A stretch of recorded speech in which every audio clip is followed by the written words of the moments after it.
જેતલપુરના ત્રીજા વચનામૃતમાં એક પ્રશ્ન છે.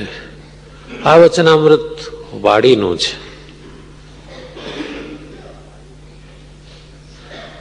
વચનામૃતની નોંધ લખનાર 5 સંતોએ લખ્યો કે પોતાને રહેવાનો જે માહોલ, શ્રીજી મહારાજનો ઉતારો જેતલપુરમાં ક્યાં રહેતો, મહોલમાં. એમની આથમણી કોર જે ફૂલવાડી, ત્યાં સવારના પ્રભુ પધાર્યા. અને એ વાડીમાં બોરસડીનું વૃક્ષ, એના નીચે ઢોલિયા ઉપર ઉગમણે મુખારવિંદે વિરાજમાન થયા અને કંઠમાં ચંપાના, બોરસડીના અને ગુલદાવદીના હાર પહેર્યા હતા. પાગમાં ચમેલી અને ડોલરિયાના તોરા લટકતા મૂક્યા હતા અને બંને શ્રવણ ઉપર હજારી પુષ્પના ગુચ્છ ખોસ્યા હતા. હાથમાં લીંબુ અને દાડમના ફળ ફેરવતા હતા. પછી શ્રીજી મહારાજે કહ્યું, સર્વે સાંભળો, ભગવાનના ભક્તને દુષ્ટ વાસના રાખવી નહીં. એનાથી કોઈ બીજું ભૂંડું નથી. દુષ્ટ વાસના વાળા ભક્તો છે એ અમારે સમીપમાં રહે છતાં સુખિયા રહેતા નથી. પ્રભુ ભજતા એમણે માગ્યું હતું કે હે મહારાજ, તમારી સમીપે રાખજો. એટલે સમીપમાં રહ્યા છે, પરંતુ દુખિયા જ રહે છે. જેના મનમાં દુષ્ટ વાસના હોય એ ભગવાનના સમીપમાં રહ્યો હોય તોય દુખીઓ રહે છે. ત્યારે મુક્તાનંદ સ્વામીએ પૂછ્યું, મહારાજ, એવી દુષ્ટ વાસના કઈ રીતે ટળે? એટલે શ્રીજી મહારાજ કહે છે, જે અમારી મર્યાદામાં રહે અને જ્યારે ભગવાનના ભક્તનો કે સંતનો ક્યાંય અભાવ આવે એટલે નરનારાયણ, સ્વામિનારાયણ એમ ઉચ્ચ સ્વરે ભજન કરે અને ભગવાનની ભક્તિ કરે, તો જે રીતે ભગવાને ગજને છોડાવ્યો ગ્રાહના મુખ થકી, ગજેન્દ્ર મોક્ષની કથા આવે છે, જેમ મગરનો નાશ કરી અને ભગવાને ગજેન્દ્રને છોડાવ્યો, એ રીતે પ્રભુ દુષ્ટ વાસનાનો નાશ કરી અને એ ભક્તને છોડાવે છે.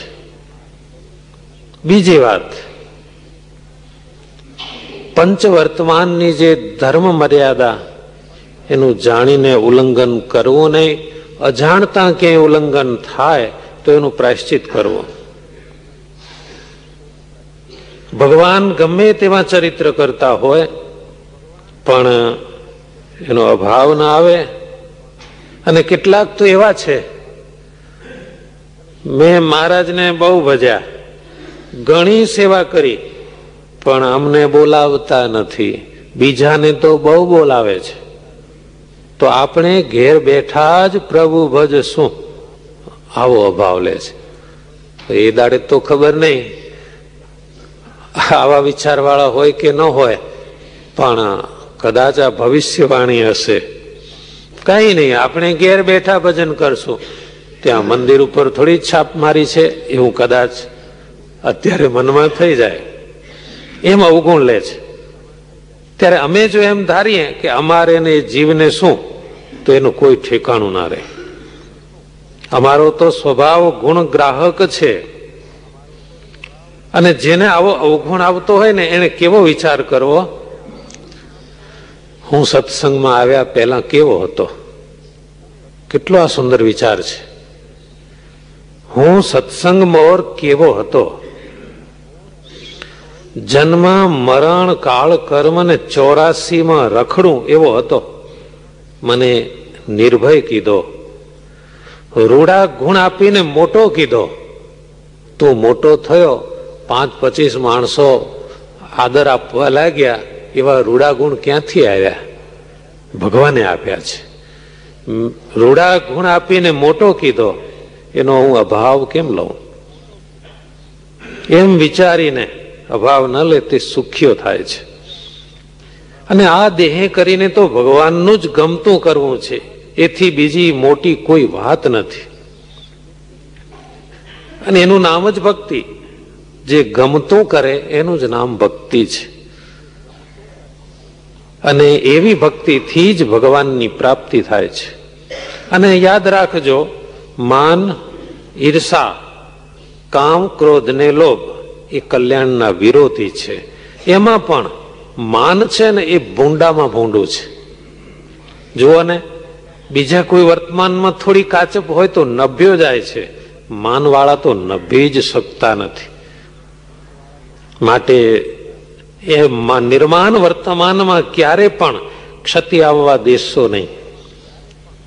આપણા ઈષ્ટદેવ પુરુષોત્તમ એવા શ્રી નરનારાયણ, તેની નિરંતર સાવધાન રહીને ભક્તિ કરવી અને અખંડ સ્મૃતિ સાથે ભજન કરવું. આપણા સત્સંગમાં શાસ્ત્રો વાંચતા આવડે એ કઈ મોટો નથી. તો કોણ મોટો? તો 14 લોક પર્યંત 3 સમાન જાણે એવા વૈરાગ્ય વાળો હોય અને ભગવાનના સ્વરૂપનું જેને જ્ઞાન હોય અને જાગ્રત, સ્વપ્ન, સુષુપ્તિમાં જેને ભગવાનની સ્મૃતિ રહેતી હોય એ જ આપણા સત્સંગમાં મોટો